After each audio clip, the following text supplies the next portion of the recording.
Welcome to Black Love Matters, where this serves as a therapy session for figuring out adulthood, loving each other, and finding our inner Brock and Michelle. Or Jay-Z and Beyonce. Or this episode, I think we're going to go with Auntie Betty and Uncle Junior. Who them? Them my great aunties and uncles. You know, we was in Detroit this past weekend, y'all, and it was just good just to see all types of love around. But them the two, they the real ones. So they've been together for over 50 years, and they just have been an inspiration to me and my family my entire lives. They've always been in love and supported each other. They're the couple that, when you walk in the room and you're drawn to them, like they're always laughing, exuding happiness, and they let each other shine. So I like to describe my Uncle Junior as just that man who come in the room that's just overbearing. Yeah. And you be like, whoa, who is you? Nephew. Yeah, let me holler at you real quick. And then Aunt Betty just right behind him, like, let Junior be Junior. But at the same time, he knows when to highlight her and knows when to be still and sit down. And just their strength as a couple has been so inspiring. Like, they lost a child to lupus not too long ago. And just how they even flipped that. So, I could only imagine losing a child, how devastating that is. And how after, my cousin passed, they flipped that and made it a nonprofit organization that provided scholarships to folks with lupus. You know what I'm saying? So that's just the type of couple they are and what they do.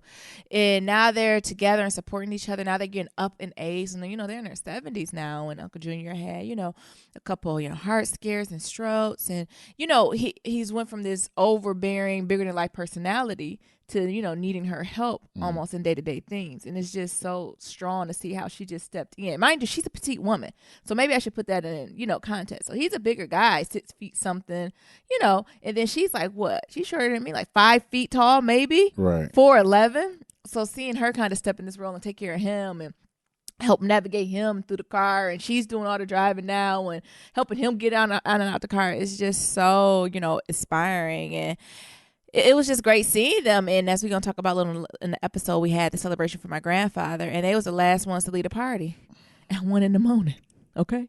That's how they still get down. They closed down the club. They shut down the clubs as James Brown, Goodfoot was going off. Okay? They were still getting it in. So I just think they're my personal couple that I'm aspiring to be like this week. It just made my heart smile. You ever just be around a couple, you be like, yeah, those are goals. That's what I strive to be. That's what I hope to be. Anywho, who is you? I'm Nero. And I'm Nyambi. And this is episode 36, y'all. Yes. Man, we are getting up there. That's what's up. Aren't we? Yeah, this train is not going to stop. Absolutely not. So be sure to leave a 5-star rating and review on iTunes and Stitcher. Also follow us on all social medias at Black Love Matters, and that's Black with no K. Baby, what you got? So my check-in, well, of course, we'll give more updates about Detroit and go in detail about that. But some stuff I want to talk about before we get into the pillow talk of Detroit is power. That motherfucking damn Tyrese. I can't stand his monkey ass. So first he done got this white woman killed, right? Because they told his ass to stay downstairs, don't come up. He come up there, see this woman being sexually assaulted, and not only did he try to jump in, which he should have, but he gonna say, "Hey, Brains," or what's the man name, Buddy, whatever Brains. The fuck his name. These niggas got masks on. Mask off. And you identifying them by name, Yeah. And then he gonna what? Run. Yeah. What he always did. You trying to help the guy that woman got. And then next, here come Raina. They going to their dance and everything, right?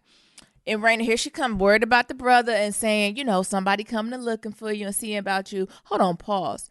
What the fuck police, come up in school, and then the principal dumb enough to go in the classroom and look for the person. Not only you looking for the person, but you come find them, then you going to ask their sister about it? Yeah. You pay too much money at private school for that bullshit. Right. I'm going to have to put a note. They teaching me on my child's records. If anybody come looking for my child, you don't go to them. You call me. You call me. They underage. Right. They don't got nobody to talk to except me and the teachers. Lawyer. Do you know, yeah. I was triggered by that. What, they would just let the white children go and talk to the police, come and talk to them? Yeah, that's how they do you. Well, you ain't got nothing to hide, so why don't you just go ahead and talk to the police? You call mama. You don't talk to nobody outside of mama. I don't give a fuck what you did, how you did it. That triggered me a little bit. And then here come Rain in the room with the old drunk. I don't know. What is he, high or drunk? What's that lean? Both. Yeah. He high. I don't know. I ain't into that lean shit. Nor have I never tried. That's just that's got to be a Southern thing. That ain't something folks just tried in Detroit. But it just seemed dangerous. Shit, it is dangerous. It just seems dangerous. Codeine, Molly, that just seems very, very strange. Anywho, going back to Raina. So then she gonna go in the bedroom talking about Tyreek, they came and look for you. I love you, blah, blah, blah. And he like, yes, sis, just don't do this. And then she, even at the dance, she trying to come up on, oh, first of all, did you spot that white thirsty White Walker at his dance? Yeah. Are you going to text me? Yeah. Are you going to... You gonna hold me? What? You gonna hug me? And then fast forward, we show Raina getting shot. God damn. Because Tyreek what? Running. He gonna go stand up for that white woman. He couldn't throw a rock. He couldn't throw an ice cube like they did in Game of Thrones. What was that? The man that he threw that ice pick. He couldn't. Wasn't it winter? Ice spear. He couldn't throw an ice spear. He ain't do nothing but stand there and look to after she got shot. Child, I don't know if Ghost gonna make it though. I don't know.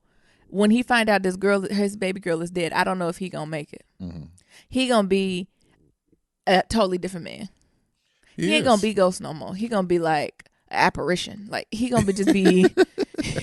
No, what's the ones that demonic poltergeist? Uh-huh. He ain't gonna be Ghost no more. He gonna be poltergeist, because he's gonna tear some shit up. You know, the poltergeist is the one that open cabinets and shit, right? And be flipping the tables up. What was that poltergeist when they flipped the table upside down and the cabinets was open? Yeah, that's who Ghost gonna turn into, poltergeist. I mean, and not even saying Tasha, but you know, women, we're a little bit more resilient to y'all, man. Like, I think it's gonna be hard for Tasha, but I think, you know, she's gonna know she got Tyreek dumbass to raise and that other invisible third child. That baby that only is there for like. Is it a girl or a boy? It's a girl. Okay, so you know what I'm saying? I think women, we a lot more focused when it comes back to getting the business and moving, because life has to move on. Raina with the Lord, right? Mm-hmm. And you still have other families, still have life to live. I think Tasha gonna be able to get through it, but Ghost is gonna be an apparition. No, not apparition. When I say a poltergeist. A poltergeist. Ghost the poltergeist, because he's gonna tear some shit up, and he's gonna get back in jail. He's going back to jail for that, because he's not gonna do this clean. Hell no. He ain't gonna think about this. He's just gonna walk up and cock back his gun. He gonna be like on White Boys. He gonna turn to Tommy. And speaking of that fool, what's wrong with Tommy? Tommy is crazy. Tommy needs a caretaker. Who's gonna caretake for him? Nobody. Is he back on? I know Ghost hinted, the poltergeist hinted he was back on that shit. He back on that shit. Hell yeah, you see him spreading that shit everywhere. I thought that was just Tommy. No. He back on that shit. He back on that shit. Amplified by hurt feelings, depression, feelings of hurt, shame, and defeat. He had to go lay on that altar and give it to the Lord, okay? I knew he was super, super crazy when he was choking that mama. Let my son choke me. What you gonna do? One of us are going to jail and one's going to the morgue. Who's who? Hey, come on, you do the math. Like, could you imagine? I can imagine my son putting his hands on me like that. That nigga is crazy. In my house? For your birth certificate? Oh, we'll be moving furniture in that bitch, honey. Why that mama just didn't tell the truth? Why did she had to go through all this shit? He Tommy old now. This nigga, he look, especially when his mama was like, he's a murderer and a drug dealer and a killer or some bullshit. And Tommy, like, me too. Me too. I'm a murderer. I'm a killer and a dealer too. The difference is you came through my vagina. Shit. I love you. I'm a killer and dealer too. I think a lot of women fall in this trap, trying to protect their child from their past, and they end up hurting them. Like, I personally think you have to tell kids about their parents and let them make the decision for themselves. Now, I'm not saying telling him at 5 or even 10. I say like after high school. Like, you know, because, you know, high school can be a very rough part and you don't want to add that to it. But I say anytime after high school, that's when you got to have that sit down and be like, you know, I'm sorry. This is why I did this. You're a little bit older. You know, I hope you can forgive me. Yeah. But I still love you. But I think, you know, Tommy in his 30s, you know, maybe hitting 40, and he done had a 10-year-old tantrum. He sounded like the motherfucking baby on our flight today. He was crazy. And then lastly, what is that daddy's purpose? It's just another. I honestly don't believe that's Tommy daddy though. It's another storyline. Do you think it's his daddy for real? I don't think it's his daddy. Yeah, that white man. I've been saying it's his daddy since I first met him. But that white man seemed very crafty. Like, I feel like it'd be like Tommy's twin brother dad. Like, I just don't trust that white man for some reason. I don't think he give a fuck about Tommy. I don't give. I guess my thing is, what is the end game with him? Because he could have been found Tommy. It ain't like Tommy's discreet. He ain't ghost. He ain't apparition. He ain't poltergeist. He Tommy. He used his real government. He sure do. Like, do you know what I'm saying? Like, what? So all of a sudden now he just want to find him and he want to be ready. And what is the dad sick? He need a kidney? What is it? I don't know what it is. And why is that daddy in jail? What did he do? He a killer and dealer. And why is he so connected? Because he a killer and dealer. And why Tommy ain't never, like, that's what I'm saying. Yeah. How the past ain't never crossed. Ain't there many white boys in the game like that. You know, you dealing with New York, so you know some people don't even leave out the Bronx. Oh my God. The Bronx only, these neighborhoods only 4 blocks long. I don't understand. So, but overall, I'm just curious about the end game for Power now. Mm-hmm. So Raina dead. Tommy is tiki tiki boom boom. Ghost is turned into a poltergeist. Tasha is feeling herself. Like, she done got a taste of liberation and she's done. I don't trust that whack ass lawyer she dealing with. And I ain't even gonna talk on that Latino woman. Come on, I should get assistant. What's she trying to go for? Assistant DA or something? I don't know. She's trying to do something. Fuck that. I would have went to Proctor and made some real fucking money. And they would have kissed my black ass the whole time they see me in court. So here's my I've already seen parts of the last episode because I knew Raina was gonna die. People. No, because it was in my Facebook timeline. You ain't had to hit play. I knew Raina was gonna die. I didn't know she was gonna go out like this. How else you thought? I don't know. What, you thought she was gonna have some lean? But I knew it was gonna have to do something with Tyreek ass. Of course. So many people done died after Tyreek. We done killed like 4 people because of him.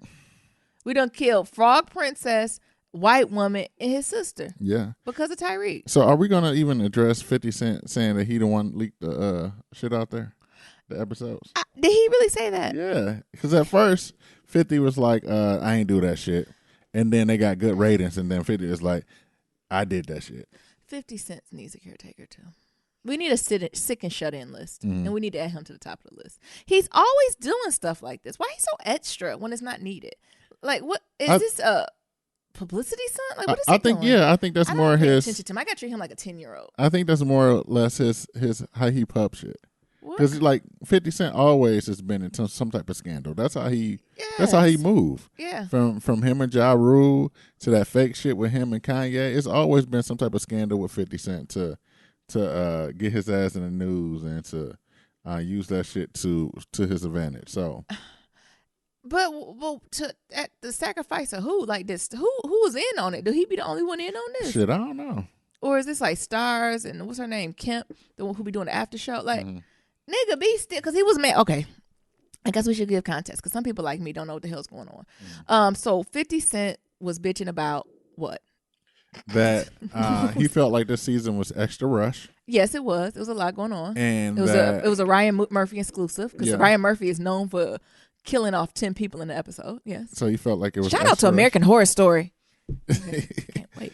So he felt like it was extra rushed, and he wanted 13 or 14 episodes instead of 10. Pause. Does any show on Stars has 15 episodes? I don't know. No. I don't watch any episode on Stars but Power. Oh, Jesus. Okay, continue. So I don't know what. Survivor's Remorse. I feel like we should get into that, because some good people in that. And LeBron James. Yeah. He another one. He low-key building some empires. Yeah, because he EP in that. So yeah, so that was more or less the thing. He's bitching about that, on the fact that he felt like this season was rushed because they got to do all these other things and they got to hide it into 10 episodes versus if they had 13 or 15 episodes. Then you get nigga 15, then he don't want 50. Then he Scandal. No, then he Grey's Anatomy. You ain't got Shonda though, bro. But this season has been, I feel, the most rushed. I mean, but that's the writers. They wrote the fucking story. Take some shit out. Because I think what Power gives us, and I think this is why people hate and love Power. Sometimes Power gives us good character development to the point where it's like, Jesus, can we move on with the storyline? Yeah. Like, I think the Power still, what's this, their 4th season? I hope they're on for many more seasons. I think they're still finding their groove, though. Because I think it was some season, I say season 1. It took me 2 years to watch season 1. Because it was slow. Yeah, it was slow. It was just like, God damn, okay, we understand, Ghost. You got a club. We understand y'all hood love. Like, we understand. And I think now be at the point where we're moving so quickly. I don't mind a quick moving series, actually. Me either. But I mean, I understand people saying really that the importance. It's a very fine line of character development and keeping you on your edge of your seat and being a telenovela. Yeah. True. But what you think? You like it like this? I don't mind this pace. I do wish it was a little bit slower. Yeah. Like, because some of the stuff I can just telegraph. Yeah. Like, oh, that's Tommy's daddy. Yeah. And then it's like, oh, it's Tommy's daddy. Oh, I already know. Yeah. Somebody getting killed. Raina or Tyreek. Oh, Raina got killed. Yeah. It's like a coin toss. Yeah. So some of the things you can kind of telegraph. And I think at the beginning you couldn't. Like, more or less, like how, for example, how Kanan didn't die. Yeah. Like, motherfuckers didn't telegraph that shit. Yeah. But I think this other shit they telegraphing. Yeah. Yeah. Yeah, that's true. Because I'm still, like I said, now what I'm confused on is how they going to move forward with the death of a child. Because now they off their game. Now your game is off. You off kilter. And I hope that's more or less where they're going at with this is that Ghost ain't going to be the same. Because, that's Ghost's baby girl. Tyreek ain't going to be the same. Tyreek is, what you mean never been the same? He done killed 3 people. I know. Well, their sister different. Your sister died. And I think it's the other things that's going on that some people not paying attention to. So, for example, that Lorenz Tate scene, the last scene. Oh, that crooked nigga, yes. He brought in that hood nigga. And we're like, this is our... Take care of him. This is our liaison. I helped you out. So go ahead and help. And that's what I'm saying. So is he Lorenz Tate pushing drug with his non-agent ass? I don't know what and why the hell is his last name in Tate in every damn show that he do? I guess it make it easier. and why I'm not want to be with the old white man? They be like, we had a business deal. I'm like, you should have just stuck with the fucking white man. God damn. Now you got the niggas pushing the shit in the neighborhood. Yeah. But I was doing some hand five and hand clapping when Lorenz Tate pulled out that contract in that meeting though. Because Ghost went to him and was like, hey, white man, you say we 50-50, that ain't with the business deal. He basically said, hey, nigga, you stay in your place. Right. You get, this is what you get. Then Lorenz Tate, point of order. Oh, I love Robert's Rule of Order. It looked like it ain't getting the same money as this.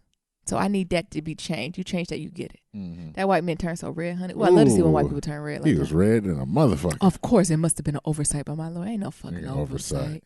You know what the fuck he was doing? He was trying to do white witchcraft. I hate when white people do that shit. Yeah. Fess up to it, white folk. You knew exactly what the fuck you were doing. You didn't want to get that nigga but no I'm power. so mad Lorenz Tate crooked. I ain't want him to be crooked. I thought he was going to get caught up in some shit for Ghost looking out for him. Does that make sense? Almost like Empire with, what's his name? How look at his group, but I know what you're talking about. The chocolate drop. Yeah.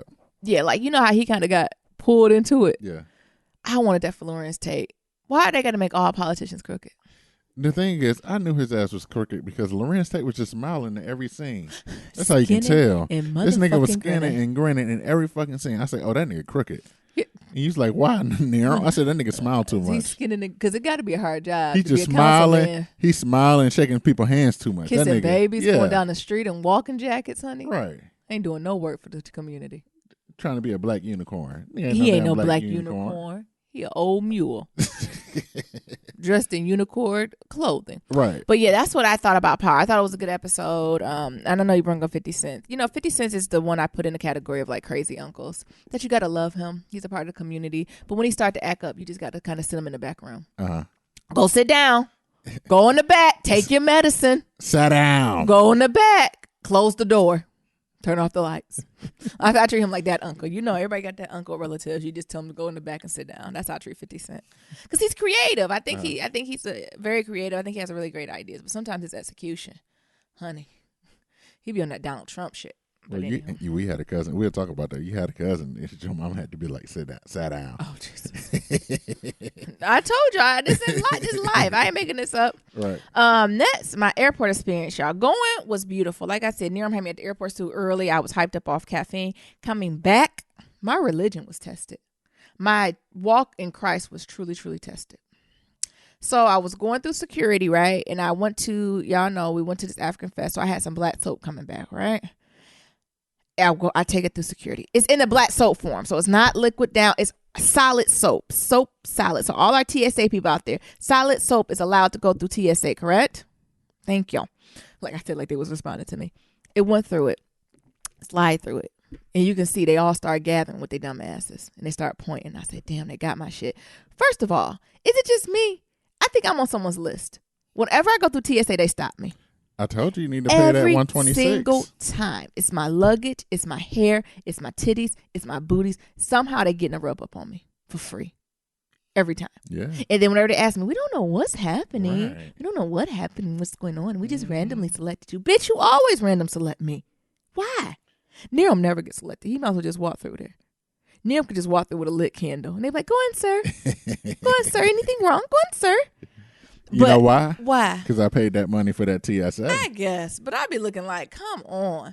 But anyway, they went through my stuff and they got my black soap out. And first of all, this is how I know they ain't know what the fuck they was doing. They ain't know what it was. They was like, is this like a fruitcake? I was like, mind you, I haven't opened it. I haven't I did this on purpose. Like, it was still in the label. It said black soap. It was shrunk. It was wrapped. It was in zip, like, because I knew they was gonna try some bullshit, so they can just hold it with the Ziploc bag and see clearly through it that it says black soap, African black soap. And they was like, "Is it a fucking fruitcake?" Mind you, it was 5 a.m. I said, "Is that what that say on it?" And I think that's when they started getting my vibe. Oh, black soap. Okay, we just gotta test it. I said, okay. And so they putting, they been them alcohol wipes on everything. Yeah, they be rubbing shit and down. rubbing all my shit down. And they kept rubbing my shit down. And then they moved me over. Then it was like, this tested as an explosive. Excuse me? I said, soap? And you know me, I'm asking questions. I was like, so is it on the outside of it? Is it saying it's flammable? Like, I want some answers. Like, what does this mean? I feel like I'm the manager. So what this mean? Oh, we just got to run it through again, okay? Okay, bitch, run it through. What you coming over here telling me this explosive for? Got me looking like a terror suspect over here. Everybody looking at me. Because they got me in the middle of everywhere. So they run it again, right? They bring it through. Ain't shit there. They was like, oh, we got to pat you down now, ma'am. What the I said, me? I said, I just went through security. I'm asking questions. Oh, well, it's just the protocol. I said, what's the protocol? I made them recite the protocol to me, and they did. And so then they patted me down, filling up on my titties, filling up on my braids, filling everything. And then we did it, and then we come to the same conclusion. Then they tested again. They said, it's test for explosive. I said, what do you want me to do about it? They was like, and then they called some sisters over, and they was like, oh, yeah, this is black soap. And they was like, yeah, but what do you use it for? Like, they didn't figure out what it was. Now, soap. Then I wanted to tell some of the sisters, sis, you probably need some. Checking them the bump on your face, it helped clear it out. Like, it'll help clear them blackheads up. So I'm getting pissy. And then finally they was like, ma'am, we can let you go, but since we don't know exactly what this is, we got to call a specialist over. A fucking black soap? What specialist is you talking about? I said, just okay, it's all right. Just give me my shit. I'm ready to go. They took all my shit out. Re-unpacked all my shit, all my panties, all my cute bra, everything. They lucky. So we ain't got no black soap. No fucking black God soap. damn it. I said this. You didn't tell me that. I've never been through this experience. I've taken black soap with me on airlines before. And not like this. So this is new black soap. Label in the container. Everything. I've taken black soap. I just put a bar of it in the soap container. I'm pissed. And no one has said anything to me. You didn't tell me this part that they took the black soap. I either had to wait for them to get a specialist. I started to say, who the fuck is the specialist? Shit, let the motherfuckers wait. Or I had to leave. My flight was leaving in 20 minutes. God damn it. And I was so hot. Like, it's like a lack of cultural competency. And I'm like, who the fuck is training these TSA agents? And Detroit is a nigga airport. This ain't the first black soap or shea butter you done seen came through here. Niggas came here with collard greens and neck bones. You ain't letting me pass through some black soap that's sealed and appropriately labeled. I'm pissed, y'all. I'm hot. And it was the good black soap. I know it's the good black soap. That African man broke that shit up in front of us. I was ready to use that flammable. shit. I was like, what chemical is it? Isn't also got some type of... And this the tea, y'all. I had a bag of incense at the bottom of my bed that they ain't say nothing about. I want to say that's flammable. But I didn't want to get on the list no more. I was just so, like, they just didn't know what they were doing. Like, I thought TSAs, maybe it was just, I don't want to be so straight in my city, Detroit. Maybe it's the Detroit TSA, or maybe it was just these TSAs is working. But all them motherfuckers looked not the sharpest tool in the goddamn shed. And they supposed to be protecting us from tears in the air. And they don't know what the fuck. They don't know what the fuck they have. Is this cake? What do you use it for? It's soap. It's labeled. It's soap. What do you mean fuck I use it for? To wash my ass. I just didn't. They just was very disconnected. Like, they did not have it together. I feel like when you're going through stuff like that, you need to be a little bit more assertive and confident in what you say. Mm-hmm. You need to say, ma'am, this soap, this is what you have to do. These are your options. Like, they coming to me, then people come up to me, do you know what you're supposed to do next? No, bitch, you work here, not me. I want to just snatch this soap and walk off. But I know they call the U.S. Marshals on me. So it was just a bad experience. Again, to all the TSA people out there, what's wrong with y'all brethren? Some of y'all ain't rap tight out there. What's wrong with the TSA agents? It's like the Get Out. Like, I feel like I was working with that man on the Get Out. That was TSA agent. I was like, nigga, focus. That's what I want to be like, nigga, focus. What is the output here? And then they got tight tongue like you was about to when I asked them the question. I said, what type of flame? I said, no, you know what I said? I said, is it everything flammable? What ain't flammable? Man, What's not? I don't Nero, know. what's not flammable? Everything. All you need is a flint. And I had incense, 100 of them. I'm pissed, y'all. Yeah, we're going to have to go on Amazon and order some. It ain't the same. I know. God damn it. Anywho, and then on top of that, and then lastly, moving so damn slow at the airport. That's that Midwest. Everybody was moving like molasses this morning. Get your shit. Get your hollering ass children. Get all these strollers, all these milks. Get all your get all this shit in order, and let's go. Everybody was moving at the pace of a snake, and I was disgusted. At least at Boston, we all moving. Ain't nobody talking. Everyone had their ID out. Everybody got shit out, and they moving. The Midwest folk, I got in line to get me a coffee. I was in that line for 10 minutes, and we ain't moved. I said, this the same bitch making an order and taking it at 5 in the morning. It just tests my patience. Next, I broke out in hives, y'all. That's why I need the black soap. I don't know what happened. I don't know what's going on with me. I got these little bumps and hives. And what would you describe them as? Like little. It's like you have an allergic reaction. It's like or whips, something. like not whips, like whelps. Yeah. That's just all over, like it's my almost neck, like my chest, my body, my arms. It's like you know when you get whipped by a switch. Ooh. And they leave those little lines on you. Yeah. That's what it looked. That's what I got. And I don't know where I got it from. I took Benadryl and some cortisone rub, and I've been asleep for 2 days. Because that Benadryl got me knocked out. So it's not as itching as bad as it was, but it's still on there. Yeah. It's crazy, y'all. Like, if I had my black soap, it wouldn't have been as bad. And then that's my birthday, as y'all know. Happy birthday thank you. Thank you. We done sung that so many times. We went to so many birthdays this weekend. Happy birthday. That's the problem. It was low key. Yesterday for my birthday, I had pizza and margaritas, and I enjoyed it at the house. Today, I ain't get my cupcake, but today I'm gonna go somewhere and get me a little piece of cupcake. Yeah, we're gonna find you a German chocolate cupcake. Even don't gotta be German chocolate, just something good and sweet. What I didn't do, I really didn't take time to do reflecting as I usually do. Usually for my birthday, folks tease me, but usually in the morning or at night, I do take a lot of time to reflect and just think and, what I want for this year. And I haven't had that opportunity to do that. Like, I kind of just relaxed yesterday. So I'm hoping this week I really want to reflect because I want this year to be great. And for the first time in a long time, I really don't know what my next steps are personally, professionally, or anything. And it's been really hard for me to embrace this type of freedom and liberation. So I'm even going from making this a challenge to making this something positive. Mm-hmm. So I seen that originally as something that's really, really negative. It's like, oh man, I don't know what I'm doing next. Because I associate that. I think that's that Leo tendency in me with not having these milestones or accomplishments or, something to live for as a failure. But in actual reality, some people strive for that. Yeah. To have total creative and personal freedom to do whatever the fuck they want to. And I have that right now. And I need to work through the leg and figure out why is that hard for me and why am I, not moving through with it, but I'm still processing it, y'all. So hopefully sometime next week I can come to y'all with some of the goals I have for my 30th year here on earth and things I want to accomplish. But I think overall the theme is happiness, greatness, creativity, and freedom. So those, when I'm thinking of like the words that are going around this year, I think that's going to be wealth management. Also, wealth is something I really want to focus and continue to build. Those are the things I kind of see for this year.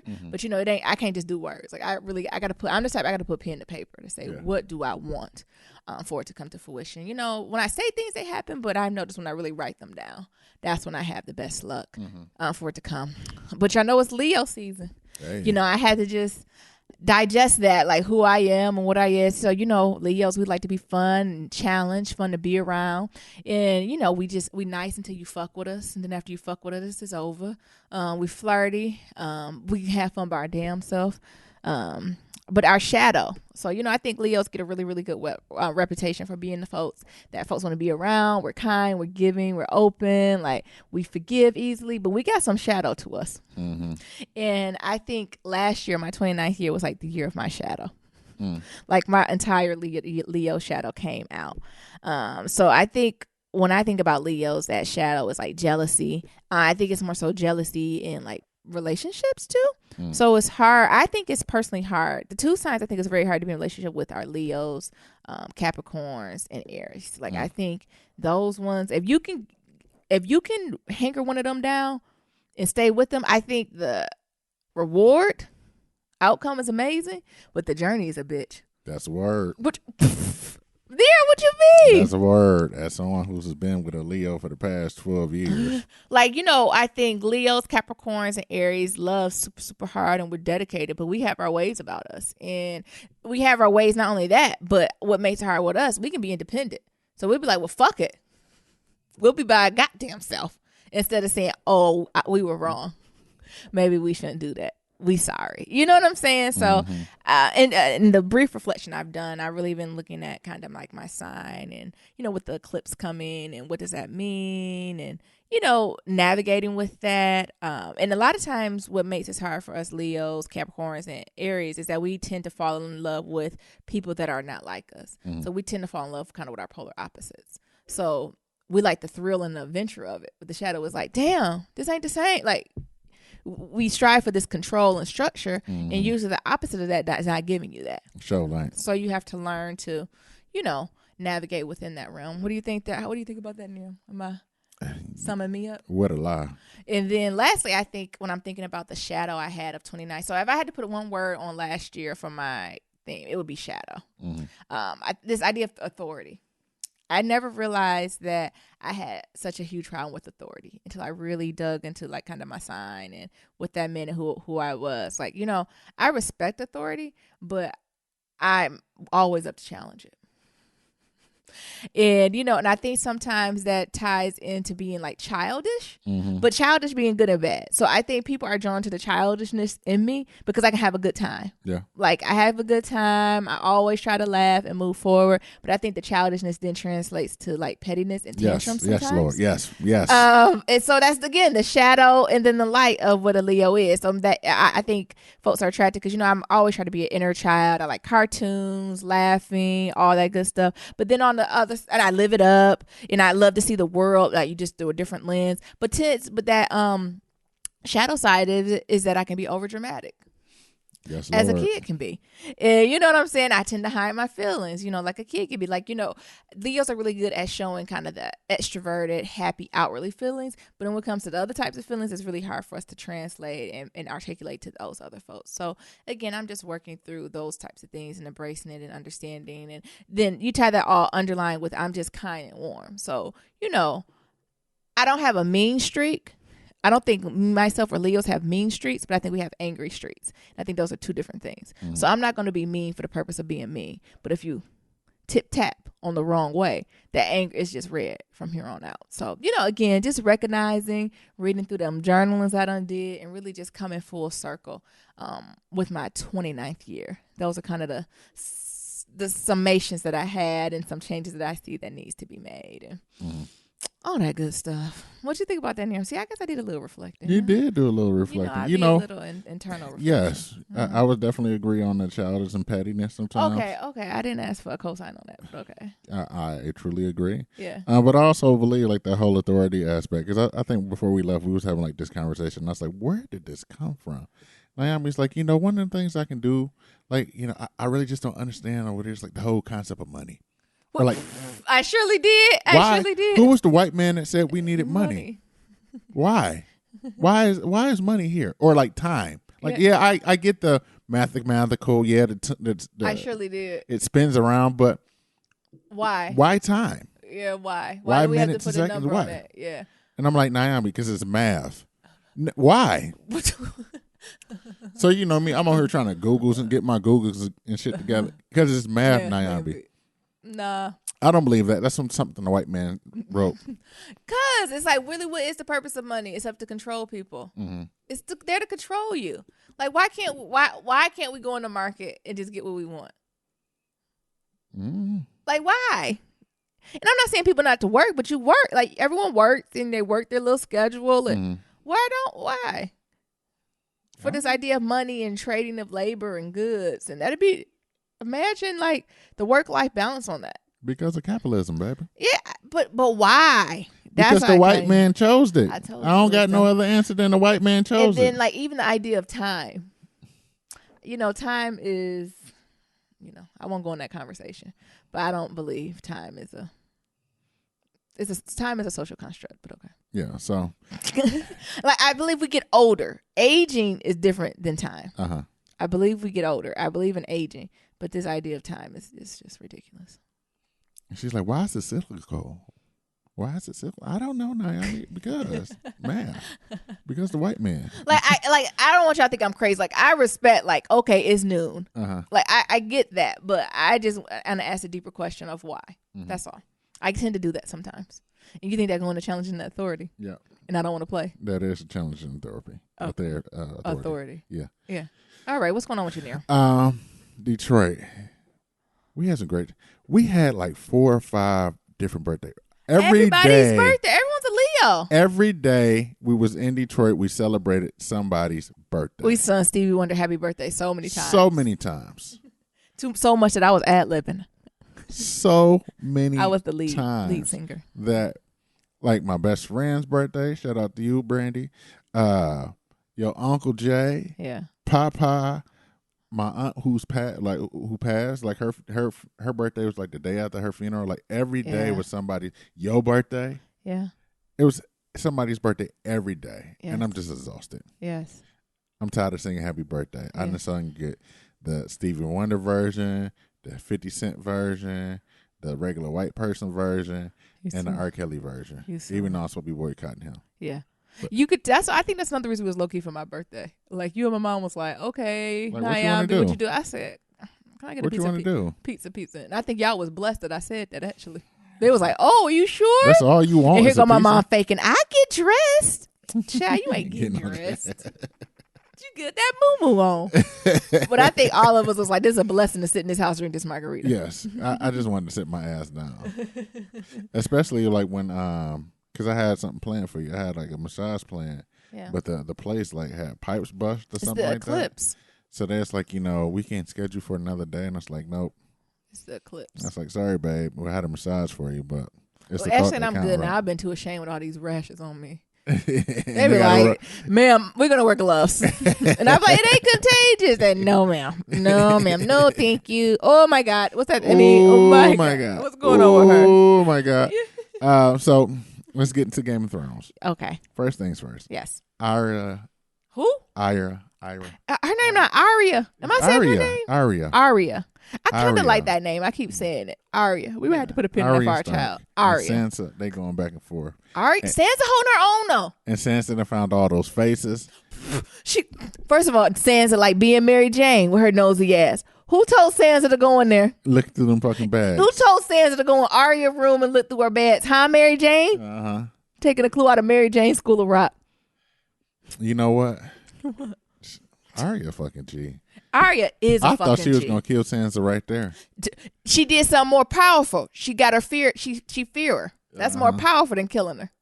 I thought she was going to kill her ass, but then she gave her the knife. Like, bitch, kill yourself. She said, kill yourself. You dumb. You dumb. You said you do it. You do it. I think it's more powerful for her to fear her than to kill her.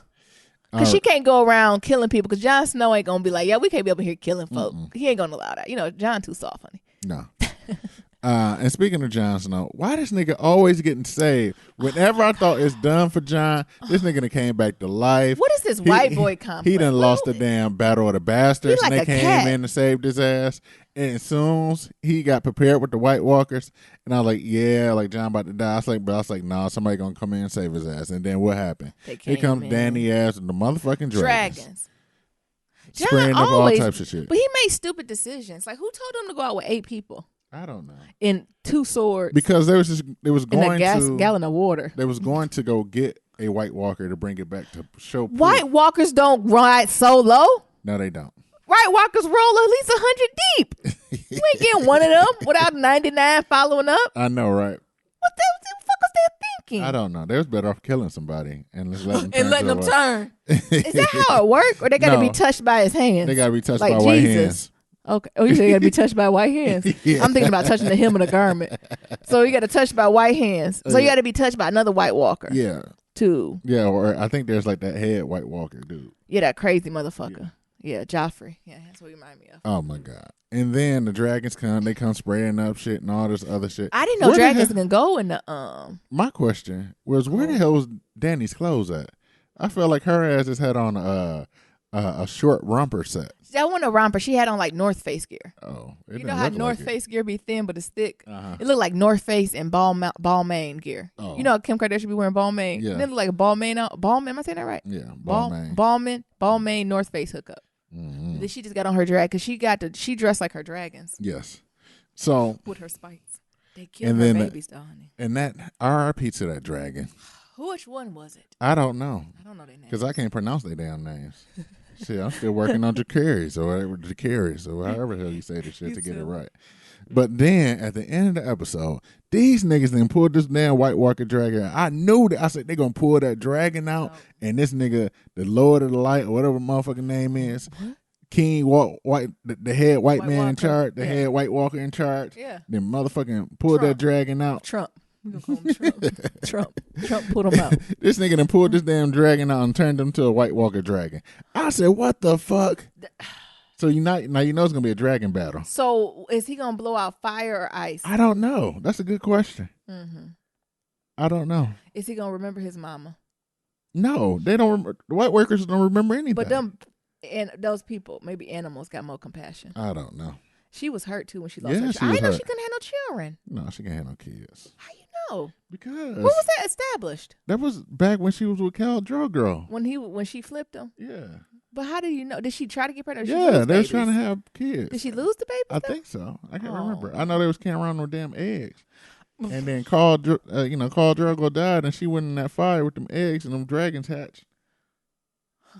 I'm not done. You know, I'm done with you. I remember you. It's been a minute since I watched that season. I remember. But I remember it was a fire scene. Khal Drogo died, and she went in there with them. And she came them out. eggs. She did came go in out. that fire, didn't she? Yeah, Yeah, that's why she can't have no children. You know, that's why her nickname like the Unburnt. That's one of her AKAs. Oh, Danny, she remember Danny, AKA Mother of Dragons, AKA Khaleesi, AKA the Unburnt one, AKA Breaker of Chains. Yeah, something about a wheel. Yeah, it's a lot of them. AKA the real true queen, Head bitch in charge, 5-star bitch. Come on. But it's gonna be good. Yeah. So doing that, and then we about to get ready. Oh wait, lastly, did I sense some sexual tension between her and Jon Snow? Yeah, that got a little weird. Aren't they brothers and sisters? That's what they said in the book. That's what some people say. It got a little sexual tension there. And then like what's the little guy? What's his name? Tyrion. Yeah, he the one instigated. He he like you. Yeah. I'm like, here go Tyrion star. And then her, he like me. She did give a little smirk, honey. Mm-hmm. She said, well, because she was supposed to go see his crazy ass sister. Yeah. But she said, veer to the left, tight swerve. Mm-hmm. Swerve. Ain't nobody going to go visit, what's her name? Cersei. With her crazy ass. No. Just send a dragon. That's what if I was. Just send a dragon. Just send a fucking dragon. I'm not going to play with her. And then the last thing, why your mama do this? What? So we've been at your house for about 4 days. Yeah. Soon we about to leave. We didn't got comfortable. We didn't have pizza. We didn't have margarita. Yeah. Nero, do you think you can hook up my printer for me? Another electronic device. She said a sweet. Your parents got all these smart devices, don't know how to work a damn thing. Nothing. Hey, Alexis. Alexis. So, first of all, let's get to Alexis. Yeah. So, Alexa. So, we didn't got it set up. And, like, we over here with the party and everything of that sort. And your parents trying to show it off, like, look what we got, y'all. Yeah. And they don't even know how to use it. Alexis. Why won't she turn on? Alexis, play Al Green. I don't understand. They're trying to be cool. Like, look what we got, y'all. Yeah.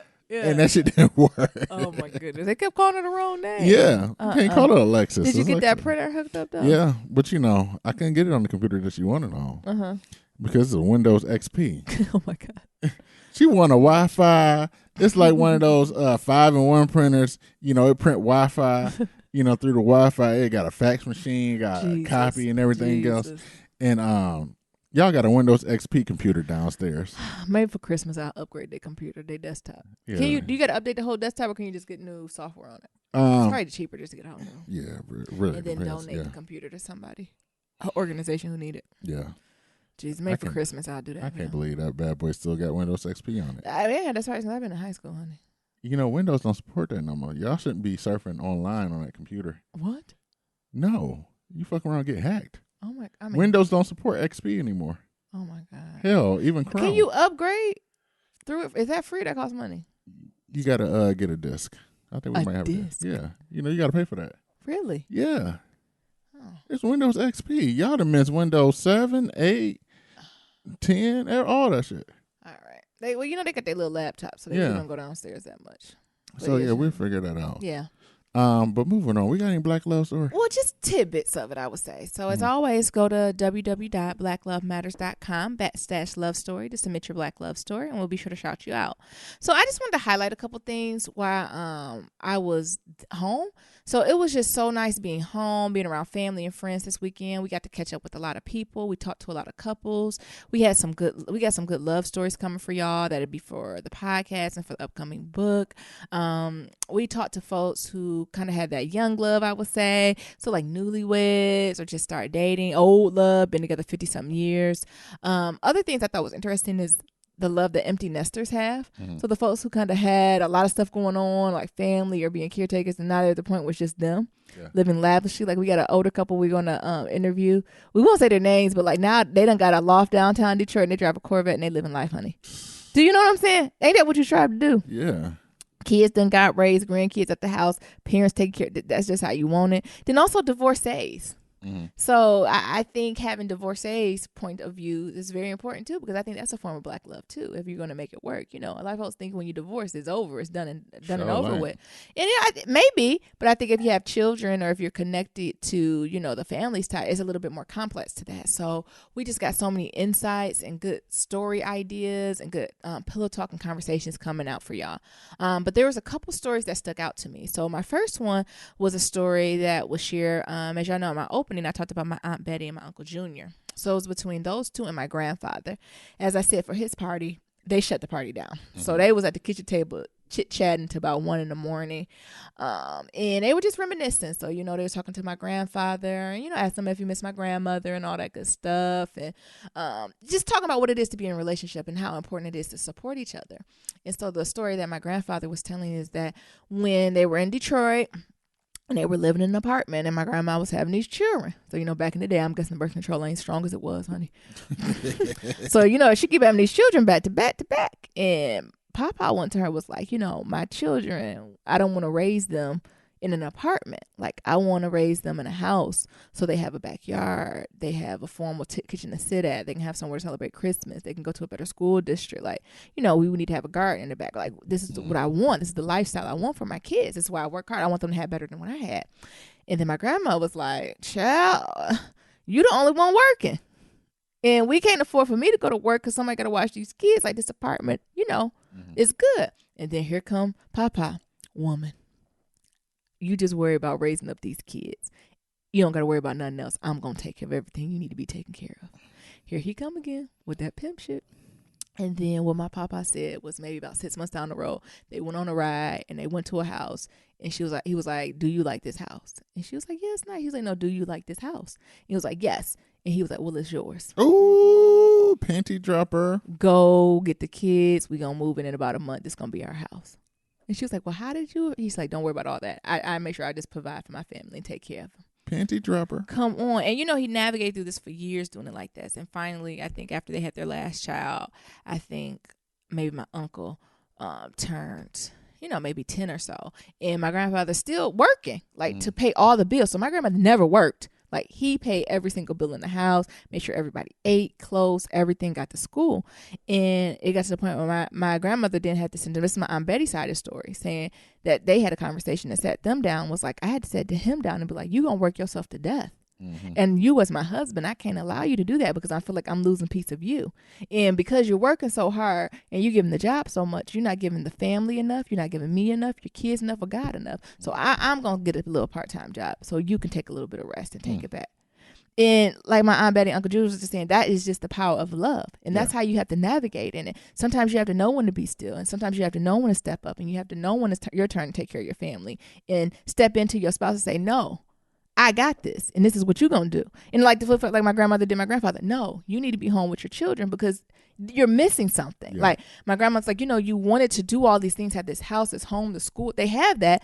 But That's cute, but you're more important than all that stuff.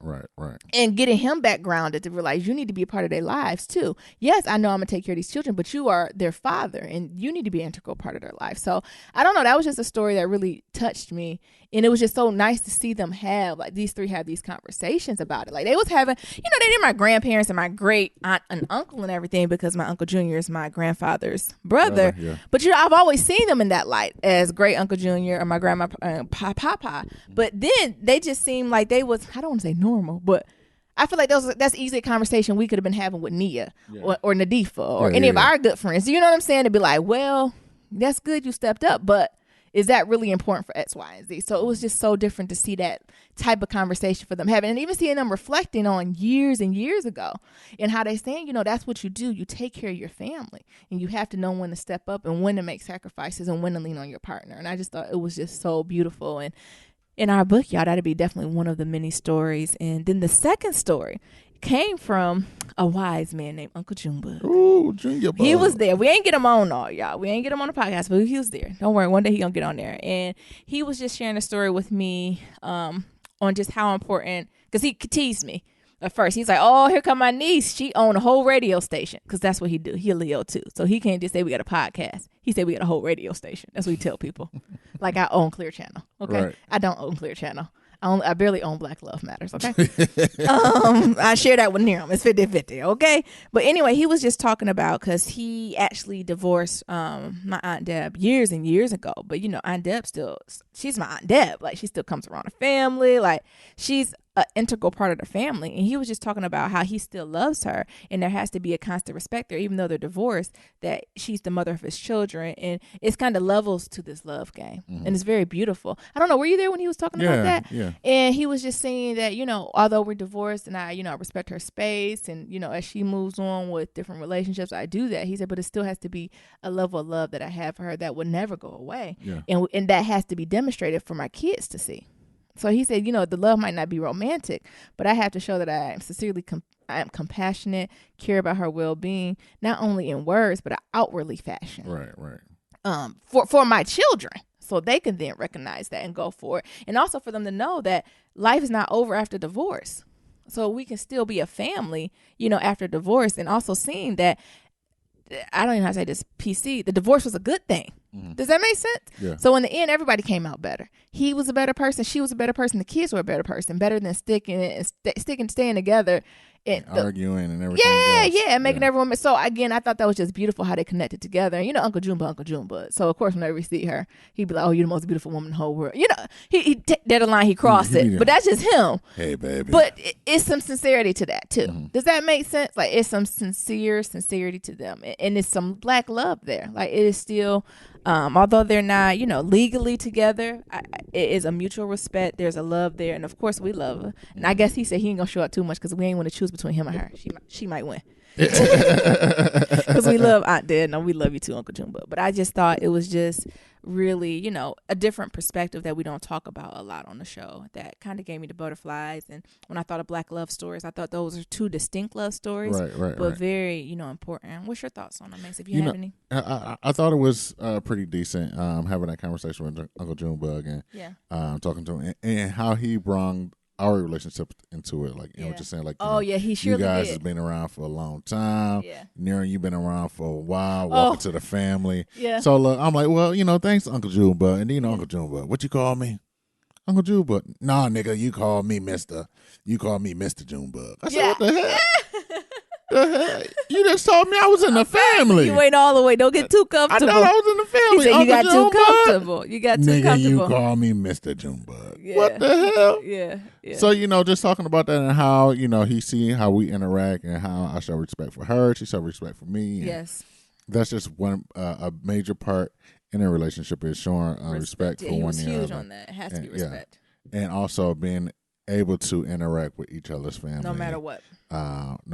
And he see how, I interact with y'all family. And he's like, even if y'all don't work out, like, nigga, you family. Yeah, absolutely. You can come over to my house, eat some ribs or something. Oh, my goodness. So that's just something I thought was important to highlight during the Black love story.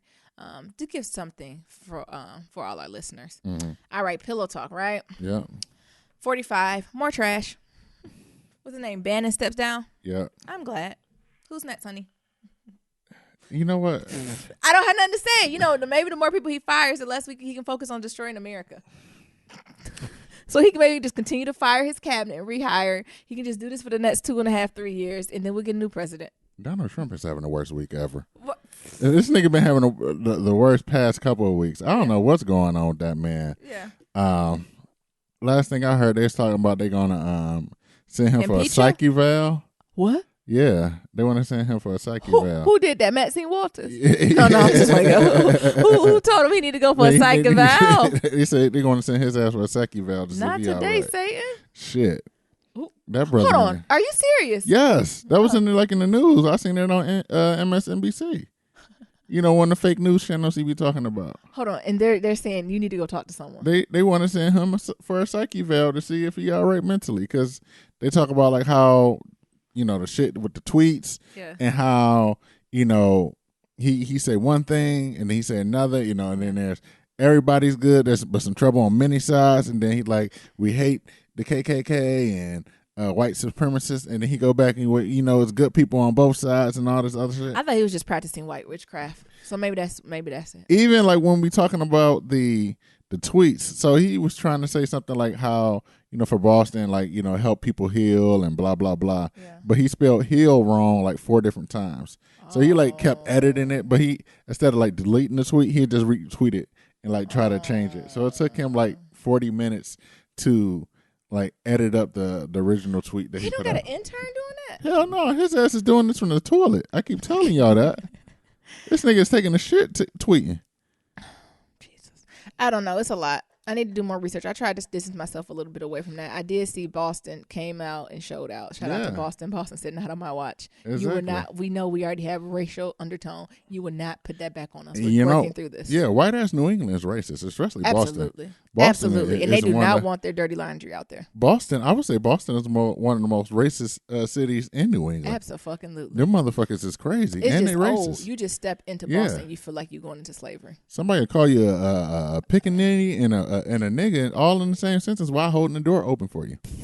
That's how Boston get down. Even when you just stand in there, you be like, what in the world? I feel like when you go to Boston, you going into a time warp. Yeah, you are.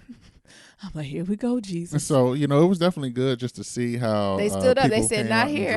They said, not here. And because I know school is about to start back up for here. So I know the kids from BU and everything Harvard, else. Yeah, all them white liberals is about to show the fuck out. You know, they're going to show the fuck out. So it definitely showed, when it comes to like this whole white supremacy and alt-right shit, it shows like, I think what happened in Virginia was like, a fluke. Mm-hmm. Like, because when you see like these other places come up and try to have these rallies, it's not as many people. Mm-hmm. It's like 200 to 400,000 coming out. Anti-protesters and things of that sort. And I think one of the things you got to think about is this whole internet culture versus what's actually happening in real life. Yeah. Like, I think with the whole internet, they try to make themselves bigger than what they really are. Yeah, I don't think they're. And then when they go out and show up and go out and have these little rallies, you can kind of see that it's really not that many people. Yeah, it's only a few trolls. Yeah, it's the trolls. That's what they are. It's all the trolls on YouTube and Instagram. And, you know, they go out there tearing down the statues and all that shit. Really, I don't have a problem with that. But what I think what they should do with all these statues is put this bitch in the museum and make it the racist museum, and then put in there, you know, what they did to people. So, you know, General Lee was a spy for the opposition. He had slaves. Yeah. He lost the Civil War, and he was not the whole war. Yeah, he lost the Civil War. He was a bitch ass nigga, and he was a guy. You know, and just put all that shit down and denied it. He liar. Right. Yeah. And I think that's what they should do for all these motherfuckers. You know, whatever Bobby Lee James, this motherfucker, you know, raped kids. He had slaves. You know, he sodomized his little brother. You can pay for it. Make it a Smithsonian. Exactly. I think that's more or less what they should do. You know, shame these motherfuckers. Yeah. And I think that would help out. But one of the things I was looking at, I think it was Viceland. They had like a little documentary. Like all the little General Lee shits is out there. Like, this I didn't realize he had so many statues. This nigga got like 5 different statues. He got a school in Washington State. In his what? Yes. Why is there a General Lee school in Washington State? Washington State ain't got shit to do with the Confederacy or nothing. So it shows how, these Confederate sympathizers or whatever you want to call their asses, this is something we put up and try to ingrain it into like society to make it seem like the Confederate didn't get their ass whipped like that. Yeah, and they did. Yeah. I like that idea though of putting up the racist museum. I don't know what we'll call it. Mm-hmm. I would call it the museum of racist ass motherfuckers. Racist bullshit. Yeah. Yeah. Skeletons in our closet. Right. I would go to it to see it. Yeah. Yeah. I think that's a nice compromise. I think it would be too. Yeah, because it's history. It happened. But I don't know if we need to put it on the forefront like the Statue of Liberty. No. It's something to be proud of. And the thing is, like, y'all can have these motherfucking statues, whatever, but I think where the problem is that they shouldn't be at, like, state offices. Or, that sets the tone. They shouldn't be at government buildings. Yes. Period, because that definitely sets the tone for the county, the city, the state, all that shit, because it's right at the government building. But if it's history, again, I respect it and I understand that. I don't agree with it, but I think a more appropriate place would be like a museum. Yeah. Put that racist ass in a museum and talk about how let's talk about everything. So, talk about the 3 good things they did, and let's talk about the other 1,000 bullshit shit things. And they probably did the good thing because that's the only reason they was going to live, because they did so much bad shit. Right. They trying to make it right with their maker before they go to Savior. What? I'm just telling the truth. Yeah, but we'll get more into that. Yeah, we'll do more details. But I purposely tried to stay away from like 45 and all the bullshit that's happening in America right now, because I really want to enjoy home in Detroit. To enjoy Detroit, because the thing is, I know y'all want us to be woke all day, every day, but shit, sometimes a nigga gotta go take a nap. Take a nap, go vacation somewhere, and like enjoy life. Like niggas can't always be mad every day, all day. No, I can't. So my Leo childishness won't let me. But all right, let's get back to Detroit. Yeah. So what happened? So did you talk about Brandy's birthday party? Yeah, so we went to Brandy's birthday party. She was turned 31. Yeah, we all in that next check box. So all our friends in the ages are like 30 to 40 now. So we all there now. So we went to this bomb-ass restaurant called Eddie V's. And it was like a seafood-ish type of restaurant. Chop house. Steak chop. Yeah, something like that. One of the things I found interesting with us being in New England so long, and like, they going on the restaurants. We're and bougie. They're like, oh, this is from Norwalk, Connecticut. I'm like, that ain't even the good mussels. Right. These mussels are from Prince Edward Island. And I'm like, these mussels are $3.99 at the grocery store. Stop and Shop. Why y'all charging $30 for these? So it was very interesting to like look at that and like try not to be like seafood snobs. Touched by white hands. Yeah. Because like, oh, I can get this cheap as fuck. Like, well, I ain't get no damn mussels. Yeah. No, thank you. All right, what you getting there? I'm gonna try this tofu. Yeah. They couldn't do nothing for seafood for us. No, right. no, thank you. No, thank you. No, thank you. So, I like the ambiance though. Like the food was good. It was good. I still know one can. I'm still a huge fan, like Morton's and all that stuff. Probably a little bit better, but I like the ambiance of it. Actually, you know what was the best thing there? The drinks. Good ass drinks. God, dog, I don't know what is in Detroit in their liquor, honey. But every drink I had in Detroit was top notch compared to out here. Was lit. It's a little more watered down out here. Niggas in Detroit know how to make a good ass drink. Come on. Hell, even your daddy with that picture of Long Island. A picture of Long Island that had everybody leaning. For the 85th man birthday. Why we got Long Islands? Did he even get a sip? Yeah. Papa got a little taste. Not Long Island. Yeah. Jesus. But again, going back to Brandy. But it was also good to like, intermingle with some of her roommates from college. Yeah. Because I think, me and Brandy known each other. I would say that's my first friend. Like we known each other on the block. Like that's your first and only friend. Well. Hey, depends who you ask. Yeah. Other than that, no. I'm not going to go out there and lie like that. But no, she's definitely my first friend. Like our parents been friends for a very long time. Her grandparents and everything. And like we lived on the block. We went to elementary, middle, and high school together. And it was just good to like just catch up with her and things of that sort. Like, we kind of fell off during like that college stage. I think everyone does. Yeah. Like, because I went to Tennessee and then I came back. And, she was at MSU. Because I didn't believe she was real. Yeah. You're like, oh, this is my best friend Brandy. You know how niggas always saying bitches is their best friend. And I'd be like, I ain't never seen this ghost, this apparition. I ain't never seen her. Who was her? I said, like, this is who is her? Like, this is my girl. Like, we've been together. We've been friends since like birth. I was like, I ain't seen it in the last 3 years. But I finally met it. It was good. Yeah. Yeah, and like meeting her boyfriend and just interacting. It was just cool. Yeah. And just chopping it up and having like grown up talk. Yes. With grown ups who are really doing things and also just want to have a conversation, because I think in New England, like you miss out on some of those niceties of like the Midwest. So, one of the things that we have is like, all right, if we ask you 4 questions in a row and you don't ask us shit back, we stop talking to you for the rest of the night. We done. We're just sipping our drink till it's gone. I'm not asking you shit else. And I brought cash, so I don't got to wait for the bill. So I'm going to just leave $40 on the table. I done played 21 questions with you, and you won't ask me a question back. Well, this ain't a conversation. This is an interrogation. Come on. So, like, to even have, like, because I know you haven't met any of her friends or any of that, and, like, the way that they are able to engage with you they can't do that out and, make you feel like your family and like y'all been friends for a long time. Yeah. That's something that you don't get out here in New England. And I really miss that. The interpersonal skills are so off out here. Yeah. I really miss that. So that was it for Brandy's birthday party. Shout out to UB. I know they're going out to Smoky Mountains to go see the Eclipse. I wanted to get a cabin. That's such a smart idea. Yeah, it was I was dope. late. Near. And you should have been on that. Yeah, you know what, baby? I ain't know shit about the damn Eclipse.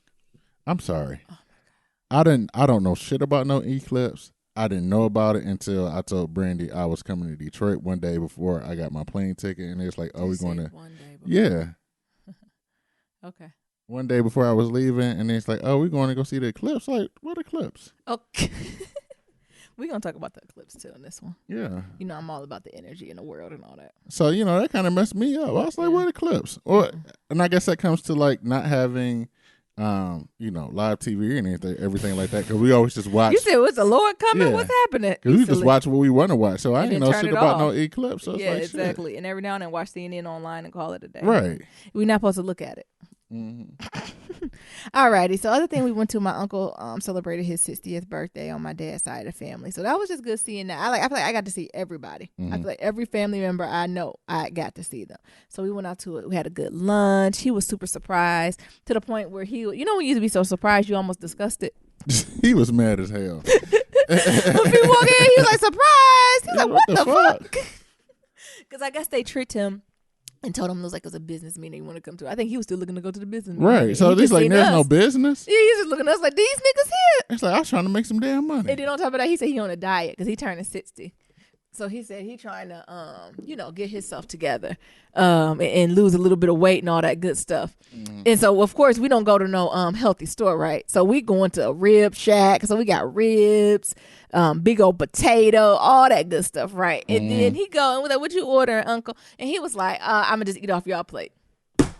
It is your birthday. Nigga, it's your birthday. You eat something. We here for you. That's a trend for all my uncles, though, on my dad's side. Because there's so many of them, I think, and nobody always eats their food. I have one uncle who, whenever we go out to him, he never orders his own food. He just eats off everyone's plate. And it irritates, preferably the children. So his nieces and nephews, he just looked to see what we order and be like, give me a bone of yours, give me a chicken strip, give me 3 fries, and give me some of your salad. I'm full. And give me a corner of your burger. You're not gonna eat it all. You ain't gonna eat all that burger, boy. You don't need anyway. Boy, you don't even need to eat all that burger because you gain a little weight. So let me get a bite or two. Exactly, you do it too much over there anyway. And then lastly, at our family dinner, usually at events like this is when you give updates on life. So one of my uncles who couldn't make it, my cousin, who's hilarious, just dropped this there and was like, oh, by the way, Uncle so-and-so said he was going to come, but he didn't. He had a prior engagement. Everybody's like, oh, okay. He's like, but also he said he's kosher now, so. And everybody was like, it just got quiet because, we trying to be supportive and not judgy. But, everything in the Midwest got a judgy undertone. So one of my aunts finally broke down and said, so is he Jewish? And I was like, I had to step in and be like, just because you have a kosher diet does not mean you're Jewish. It's in how the food is prepared and how the meat is killed if you're eating any meat. But they just could not handle that kosher thing. They was like, so he black Jew. They was just like, he Jewish. That's that Jewish diet. Black folk, you got to alone. That nigga Jewish. He Jewish. And then my aunts won the ceremony. Ma'am. Shabbat shalom. Ma'am, he's just changing his diet just to be a little bit healthier. That's all.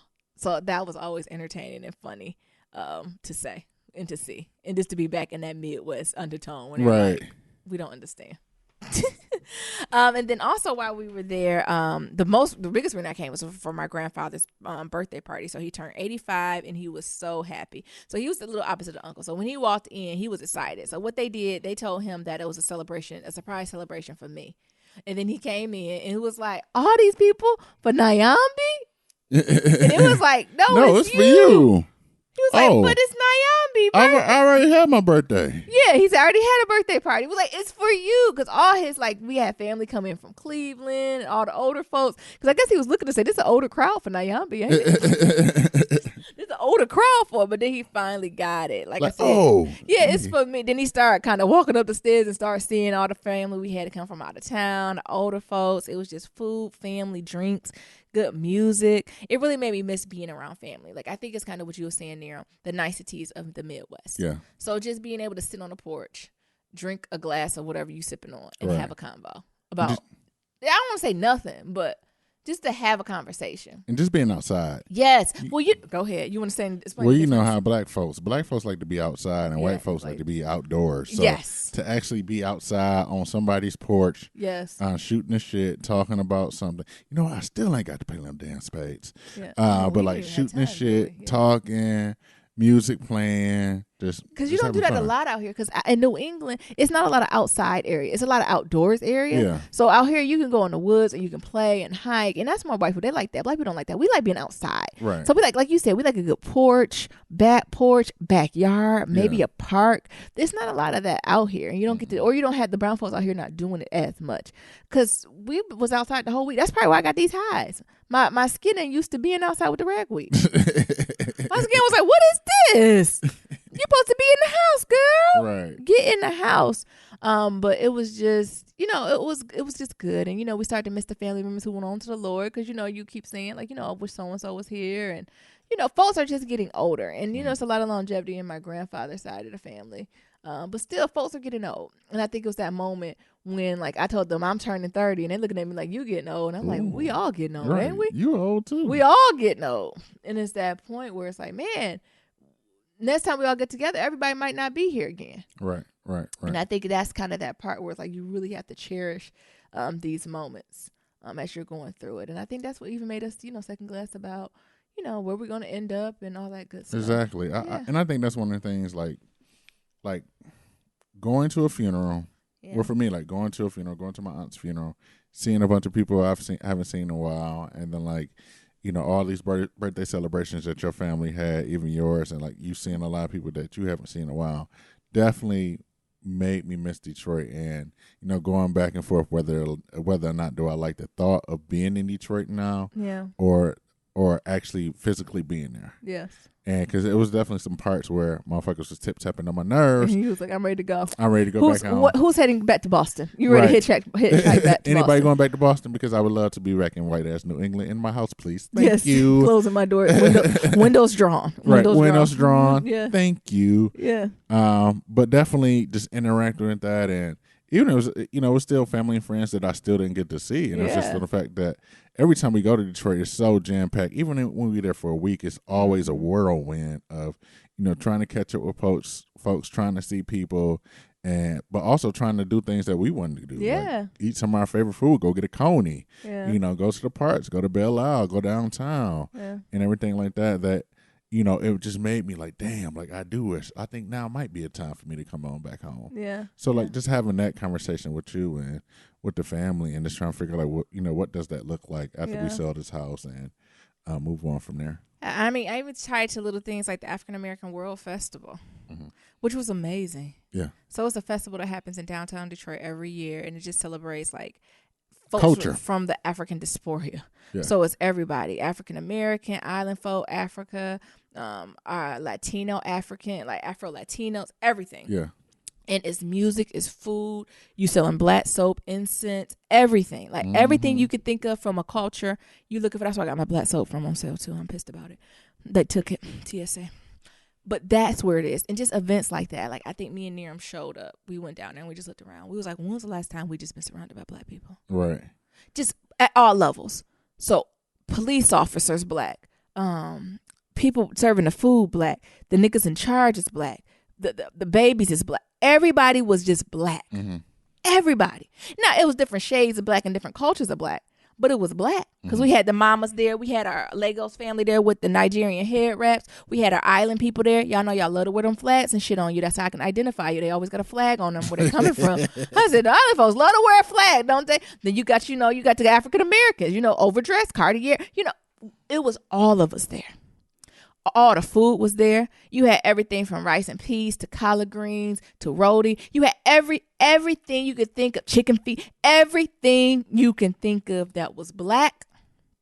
That was completely amazing. Like, we hand out some flyers and hand out flyers. Yeah, you did, because I wasn't sure. I still got that New England on me. I was like, I don't want to bother no one. I'll just sit them here on the table. If they pick them up, they pick them up. Are we gonna talk about that?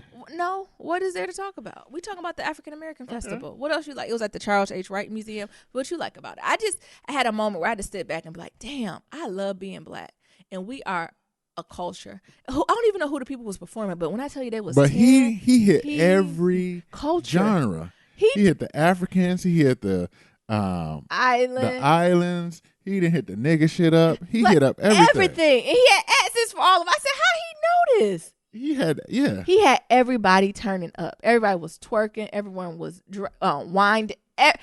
Pick a song. He tore it down. And he tore it to the ground. Them Africans. Shout out to you Africans. Y'all, y'all be doing that little two-step. Yeah, the African do two-step. And then the island folks do kind of that wine, that dirty wine. Yeah, I don't know what song came on, but it touched their spirit, honey. You can tell what island who was with who. For. Yeah. Because they the one that shine. Yeah, they was killing it. And then, he came on to us, and then the black folks, we came and did our little thing too. Yeah. And then he combined it all at the end. I said, come on, culture. It was dope. Culture. It was so good. I had to get on. And I don't know how to be doing none of the African dance or the island dance. I was sure getting in there because I was just following them, honey. It felt to my soul because we connected. You connected through the drums? We connect.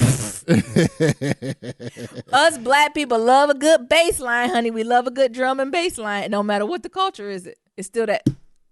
It's that underline. It's that underline. It don't matter what the beat is. We can be doing Motown. We can do a Bob Marley. It's an underlying beat, and we all go to it. The drums of the motherland. But anything else about the festival? Other than that, we just talk about like passing out flyers and things of that sort. I was looking at Nyambi like, what was going on, baby? Nyambi's like, well, I ain't passing out no flyers. Baby, what? How we? I've been in New England too long. You know me. Hey, brother, what's up? You like black love? Yeah, here, take a flyer. Yeah. Hey, sister, you like black love? Yeah. Take a flyer. I said, look at him. Hey, sister, black love matters. Yeah, black love matters. It do. Okay. iTunes, YouTube, and Stitcher. Black love matters. Goodness. Yeah. Hey, sis. I see you over there. You want a flyer? Oh, my God. Couple kissing. Y'all holding hands. Y'all together. Y'all look so good. If they wasn't, black love matters. You silly. You did a great job at that. I think it just takes me to come out my shell a little bit to get through that. You know, I got to get the hustle up. I know. But it was just good to be around that and be in that energy and just having access to that. Like, we have that out in New England, but it only be a couple times a year. Yeah. They get you free. Like, you got a Puerto Rican Day parade. You got your Island Day. Do they do one for African Americans? Probably not. You got your 2-3 festivals, and that's it. Where stuff like this is going on in Detroit. Like, every weekend. Every weekend is something. It made me definitely want to go ahead and move back. Because, hell, Black Love Matter really be popular. Because my ass be everywhere with fucking flyers. You silly. Every barbershop. Every hair salon, every festival, every museum. I'm over there trying to figure out how we can get a partnership to do a live broadcast from the museum and shit, get sponsored by the museum. And just to be able to be amongst folks who care about it too. I think that's important. The last thing I want to talk about is this eclipse. Y'all get ready for this eclipse today. I believe in the idea of this eclipse bringing new energy.